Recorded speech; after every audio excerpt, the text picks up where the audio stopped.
2A, semester 2, jurusan Pendidikan Guru Sekolah Dasar.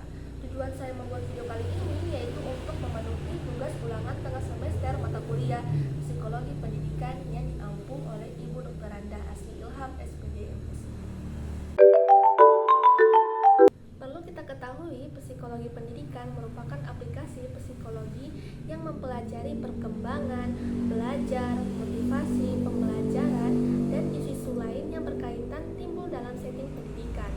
Nah, manfaat mempelajari mata kuliah psikologi pendidikan ini yaitu pertama, bisa memahami perbedaan siswa, karena setiap siswa kan memiliki kepribadian yang berbeda-beda, dan sebagai guru perlu untuk memahami perbedaan karakteristik setiap siswa dalam setiap tumbuh kembangnya.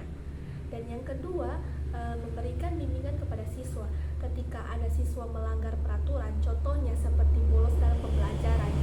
Nah, itu yang sebagai guru atau calon pendidik dapat memberikan bimbingan kepada siswa tersebut.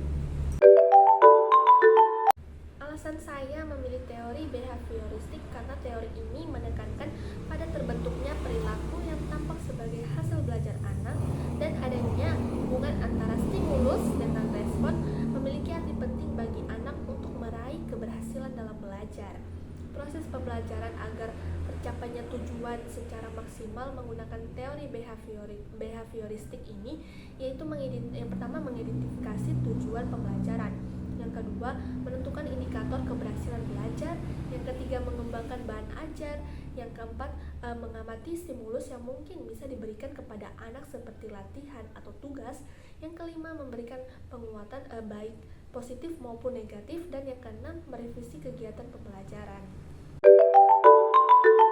Dalam menghadapi perbedaan siswa baik gaya belajarnya maupun gaya berpikir, guru harus bisa menyesuaikan cara gaya belajar mereka.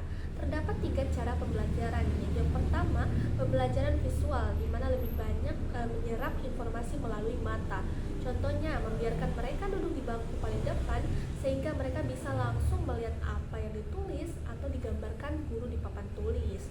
Yang kedua, pembelajaran auditori, di mana mereka lebih banyak menyerap informasi melalui pendengaran.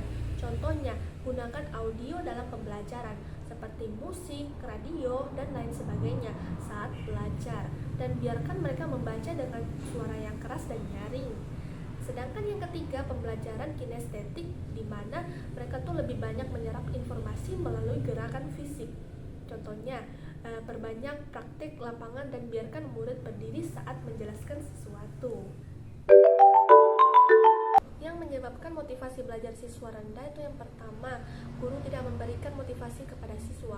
Pastinya ada ya anak-anak mungkin kurang mendapatkan motivasi dari orang tuanya atau guru, dan itu menyebabkan motivasi belajar mereka rendah sehingga sangat dibutuhkan orang dewasa untuk memotivasi anak agar meningkatkan motivasi belajar mereka. Kemudian yang kedua, siswa tidak menyukai cara pengajaran guru. Itu memungkinkan bahwa cara mengajar guru bisa saja kurang menarik sehingga membuat siswa tidak menyukai cara mengajar guru tersebut. Kemudian yang ketiga, siswa tidak menyukai mata pelajaran tertentu. Setiap siswa kan mempunyai bakat dan keahlian di bidang masing-masing. Misalnya si A ini menyukai bahasa Inggris daripada matematika, sehingga dengan kemampuan seperti ini perlu dipahami oleh guru dan diberikan metode pembelajaran yang menarik. Dan yang keempat, siswa bermasalah.